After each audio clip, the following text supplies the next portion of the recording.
going on, YouTube and Auburn fans? Once again, it's Kennard Vernon Stewart here for the podcast talking Auburn football here for a nightcap. I had a lot of plans of what I wanted to do today as far as talking about Auburn football, especially going into this Penn State game, but kind of got derailed. Yes, I have another job outside of YouTube, so that kind of came into play. But either way, go ahead and like the video, comment, and subscribe to Vernon Speaks Sports Auburn. Even some of you Penn State fans who are going to be flooding the comment section. If you feel compelled to, go ahead and subscribe to the channel. I love college football, especially these interconference matchups. And as always, it's great to be an Auburn Tiger War Eagle. So right now, we're going to talk about some of the things that the takeaways from the Auburn versus Alabama State game, and a few things without going too deep into it about Auburn's matchup with Penn State. So I was really, I actually had a chance for once, real time, was able to watch both games, both Auburn versus Alabama State and Auburn versus, not Auburn, but Penn State versus Ball State. Ball State, continual punching bag out of the MAC conference. Alabama State, did what they could do against Auburn, but at the same time, it just wasn't any type of matchup either way. Penn State, early ball game playing against Ball State, finally pulling away, outmanning, outmighting that particular team. We figured at a certain point it was going to happen. And so I just want to educate both fan bases. I don't think you can really give a good judgment of where your team is at based on the games that have been played. Now, Penn State has been tested already. They've actually won a game on the road against Wisconsin, which, I'm not bad-mouthing Wisconsin in any kind of way, but, I want to see what Penn State can do. If I'm a Penn State fan, I want to see what Penn State can do against an offense that's trying to be dynamic. Kind of like Auburn is trying, we don't know the level of the dynamics yet, but we kind of feel like Auburn is trying to be dynamic with the tight end eye candy, with the, the different wide receivers that are featured depending on the week, that kind of thing. The emergence of Demetrius Robertson, the emergence of Jarquez Hunter. You still got Kobe Hudson that can hurt you. You even had Kalen Newton that, really missed a golden opportunity. I hope that doesn't cost that kid playing time for the rest of the season, because, man, you got to catch those balls. You're wide open. You know what I'm saying? And those things contribute to trust in your football players, in crucial situations. Because we know, we can sugarcoat all we want. We know it's going to be a live action in the whiteout at Penn State this coming week, right? So, with all of that in mind, here's some of my takeaways from the game as Auburn moves forward from the Alabama State game. Number one, the offensive line still has to continue to communicate with one another. Still have to get to the point where there's some solidarity. Yes, I think they're better than last year, to be fair, from what little bit I've seen. And the reason why I say that is because it seems like they're coming together as a unit. Because when you're an offensive line, you got to be a unit. You got to be a unit. You have to communicate. And you have to have that, the offensive line, because I'll say this. I played offensive line because I was a little fat, when I was a little younger. So I was on the offensive line as, my early part of well, my late part of JV, early part of high school football, because I was a little chubby, right? So, but the thing is, we were a unit. We had pride in the fact that we trying to knock some people out, you know?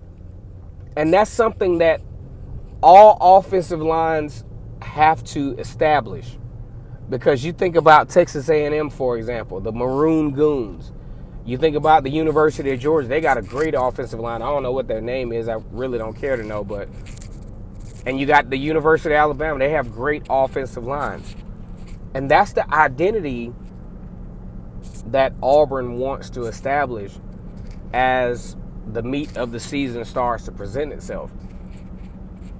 Offensive line play is going to be very important. Communication is going to be very important. It's going to be very loud in that stadium. And it's going to be very loud in a adverse kind of way. It's not going to go in your favor. So communication is going to be key. That's one of the key components that I get out of, Auburn going into this game against Penn State. One thing that I don't need Bo Nix to do, as much of a Bo Nix fan / critic that I am, I don't need Bo Nix to do what he did against Alabama State and try to quiet the crowd, to execute a 4th and 1 play. That situation right there was similar to the backward spike against Arkansas. Come on, Bo, you gotta see, as a quarterback, and I'm pretty sure Brian Harsin addressed this with Bo Nix, is as a quarterback, you got to understand the totality of everything that you're doing. You know what I'm saying? You got to understand that. You got to understand, oh, yeah, the crowd is, loud, and, you might make a mistake. But come on, dude, for Christ's sake, you're playing Alabama State. If you don't execute, you're going to win the game. But those are the type of mental mistakes that, you have to kind of safeguard yourself from. Another situation that I really liked with the Auburn game against Alabama State is I really like Demetrius Robertson. And it kind of, it's kind of bittersweet, because as I look at, or as I observe Demetrius Robertson's athleticism, his abilities, he's definitely, I can tell he was a 5-star athlete out of high school. I really wish that Anthony Schwartz would have stayed. Demetrius Robertson really makes me wonder how dynamic Anthony Schwartz would have been in this type of offense, and how much more money he would have possibly accumulated. Because your value is set based on your production. I think Anthony Schwartz is doing pretty good, but I'm like, man, what if Anthony Schwartz could have took advantage of this type of offense, right? Because Demetrius Robertson in the Alabama State game really looked good, and I'm like, you know what? For a first-year coach in Brian Harsin, he played. His sense of urgency is really amazing, and we'll get into that when time permits. All right, so that's number 2. Number 3, one of my biggest takeaways from the Auburn versus Alabama State game is that we're, the Auburn Tigers are really, really strong up front, especially on defense. We really have an opportunity to put a lot of pressure on the quarterback. I like the 3-4 defense that Derek Mason has put in place. I like the movement of the defensive linemen, the variations of the scheme. It's kind of similar to what Kirby Smart does. Look at Kirby Smart. Look at how he manipulates the line of scrimmage with his defensive linemen. I think that's pretty cool. Derek Mason, big shout out. I really now the only thing I don't like is I like to see the assistant coaches on the sideline, but hey, I have no dog in that fight. I'm not cutting no checks to any of these coordinators, but I really like what I'm seeing so far. Number 4, Bo Nix is continually comfortable in his role.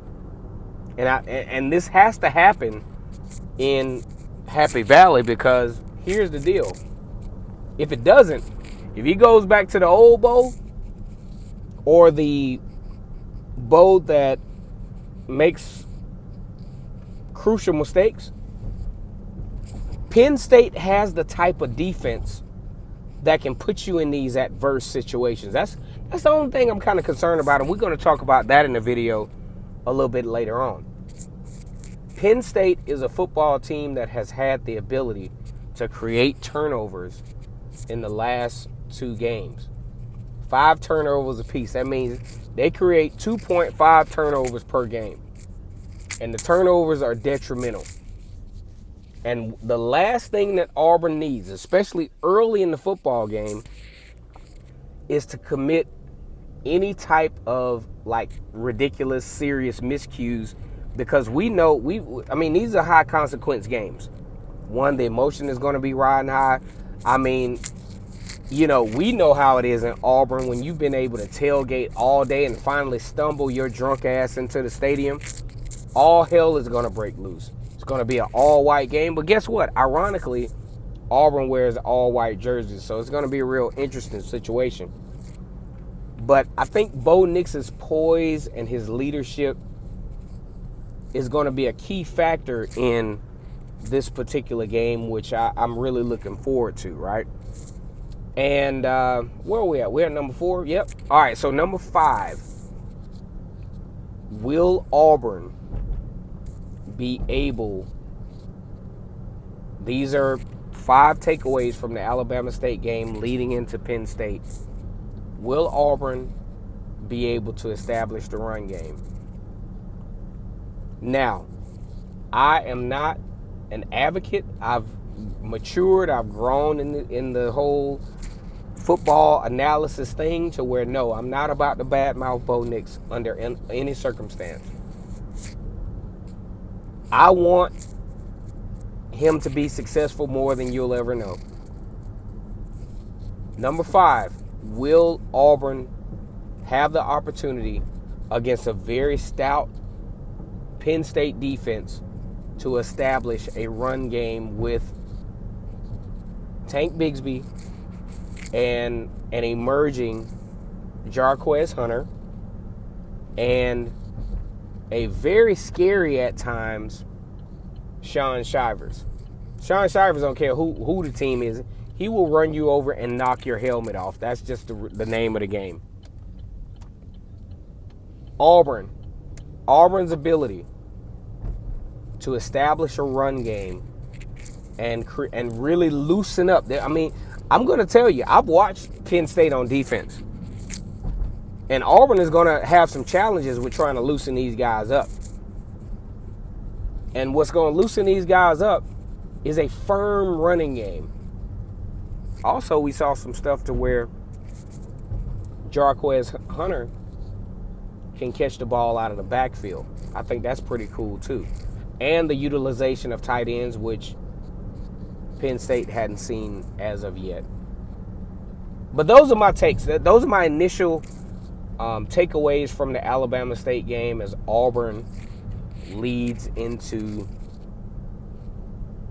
a very monumental situation at Penn State. Who would have guessed that game day would be in College Park, Pennsylvania this weekend? No, or College Station, whatever they are. What is it? I you know what? Now my curiosity is killing me to where now I want State College, Pennsylvania. I don't want to disrespect. That's one of the things you don't want to do. You never want to disrespect your opponent, right? One of the keys to victory in any situation is having respect for your opponent. State College, Pennsylvania. A lot of history, a lot of lore in that particular environment. I would say maybe not by merit and not out of disrespect, but just out of, namesake, this is a blue blood program in college football. I would think that most college football fans, if you talk about college football teams, if you mention Penn State, I would even argue that you'd know about Penn State before you knew about Auburn. Right? We got a long week ahead, guys. We got a lot of stuff to cover. Go ahead and like this video, comment, and subscribe to Vernon Speaks Sports. Auburn versus Penn State, a top 25 matchup, a cross-conference, I guess not cross-conference matchup, but a